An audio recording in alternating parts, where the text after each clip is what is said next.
I just played the Pragmata sketchbook for the first time, and wow, Capcom is really cooking, as the kids say.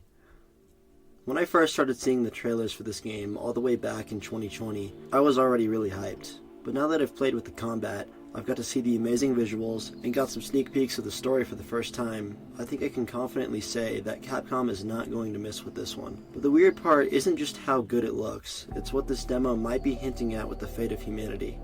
Also, I am planning on making a big video about the full game when it comes out, so make sure you subscribe and turn on notifications so you don't miss it. The story that we know so far is that a man named Hugh and a little AI girl named Diana fight to escape a lunar research station that's gone completely silent and make it to Earth. The station was built to experiment with a material called lunafilament. Lunafilament can recreate objects, technology, and even complex systems. It was meant to revolutionize manufacturing, but something went wrong. Now the station is abandoned, unstable, and overrun by hostile machines and AI. The station is controlled by a rogue system known as IDIS that governs the facility's robots and infrastructure. The IDIS robots seem to be the main enemies we'll be fighting. Since the station continues to function without humanity in control, it creates a really unsettling idea. This isn't a destroyed world. It's a world that keeps going without us. In the sketchbook demo, they tell us that Hugh Williams and Diana make their way to the top floor of the facility to try to call Earth for help. Hugh Williams is what seems to be an astronaut, sent or stranded on the moon. It's unclear what he's doing there, but from the dialogue in the sketchbook, we know for sure that he was a worker on the lunar station. He uses guns, movement boosters, etc., and he wears heavy survival gear and combat equipment that consists of the grip gun, which seems to act as a normal but futuristic pistol, and it functions as your main source of damage. Then we have the shockwave gun that acts as a shotgun, dealing significant damage up close to enemies. Diana makes sure to let us know this, of course. That one's not that good at long distances. And finally, we have the stasis net. The stasis net traps enemies in place, making them unable to move and take a slight bit of damage to tie into the next core gameplay component, which is hacking.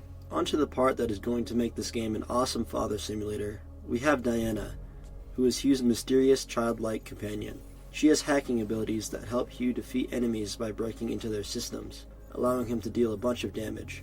In the hacking mode, the more blue panels you touch, the more you can break into their defenses, and the more you can break into their defenses, the better, because it will slowly fill up a bar that allows you to unleash a powerful hacking attack called Overdrive Protocol, which deals significant damage and stuns the enemies for longer. When an enemy is poise broken, you can run up close with Hugh and deliver a powerful point-blank attack. Hugh cannot defeat enemies alone, and he needs Diana to hack them.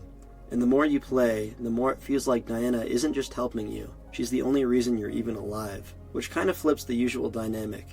In most games, the human protects the child, but here, the child might be protecting what's left of humanity. Also, the relationship and synergy are so cute that it was making me a little emotional after they defeated the boss. And this is only the demo, but the fact that Hugh needs Diana to hack the enemies to defeat them, it shows that humanity is powerless. And that's most likely how AI took over. But what's interesting is, if Hugh worked here, why is the system treating him like an intruder?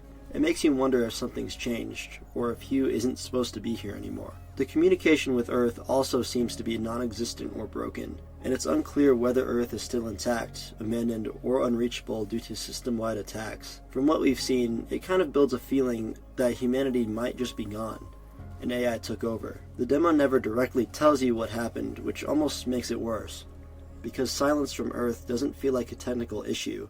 It feels intentional. Now I'm going to do what I did in my first video, which you should totally check out by the way, and narrate my gameplay in the demo. It starts with Diana drawing something on the floor on some nonchalant demon time while Hugh is fighting AI. After he struggles for a bit, Diana finally comes to help, and it shows us the core gameplay mechanics of hack and then shoot. In the next section, we encounter a locked door that we need to find 3 different control panels for Diana to hack and open it, and then fight some enemies along the way. This showcases how Diana is a key component in how Hugh gets through the facility. So yeah, Diana is basically the keycard, the hacker, and the MVP of this entire operation. Just a little side tangent here, I'm very excited to see who the main villain of this story is going to be, and I'm very invested in what I've played so far to see how Hugh and Diana are going to defeat him. I bet it's going to be very satisfying, especially with Capcom's reputation with Resident Evil. But here's the part that really stuck with me. What if the AI didn't malfunction? What if this is exactly what it's designed to do? Because if the station can run perfectly without humans, then maybe humanity was never part of the end goal. Anyways, side tangent over. After we open the door, we find an escape hatch on the other side. The escape hatches are going to end up being the save points in the full game. When the full game is out, you will be able to return to the shelter via the escape hatches. At the shelter, your suit's integrity/health will fully recover, and you can upgrade your gear as well as interact with Diana, which is pretty cool. We then turn on a giant elevator where we have to fight enemies on the way to the top. Once at the top, we take Diana over to the control panel to try to call Earth. Suddenly, a giant robot boss fight appears, and this is where the game clicks. I didn't know this at first, but the boss has a weak point on its back that you can shoot every time you bring down its defenses, which deals a bunch more damage than just shooting the boss normally. We also get a very cool cutscene that showcases what I was talking about earlier with the overdrive protocol.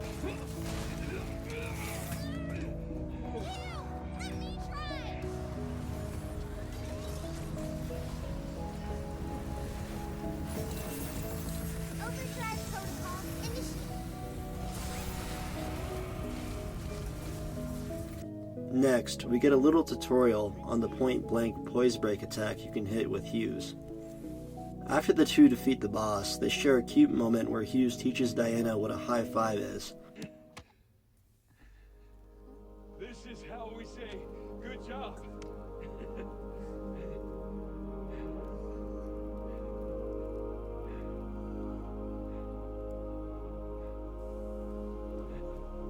And it's such a small moment, but it feels important, because in a world that we might have lost humanity, this is one of the only human moments left. Like I said, overall, I really enjoyed this demo, and it makes me even more hyped for the full game than I already was.